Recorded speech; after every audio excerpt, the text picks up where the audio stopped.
అలాంటి వాళ్ళలో ముఖ్యంగా ఉండేది అసురత్వం, దానత్వం. అంటే మనం ఎక్కడి నుంచి వచ్చాము?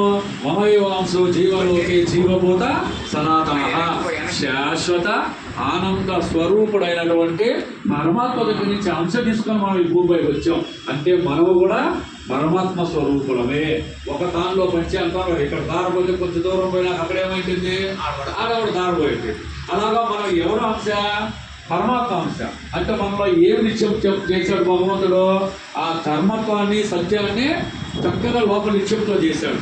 కానీ మనసు బుద్ధి సక్రమంగా లేని దానివల్ల వాటిని సక్రమంగా మనం ఉపయోగించుకోకుండా అధములుగా జీవిస్తున్నాడు.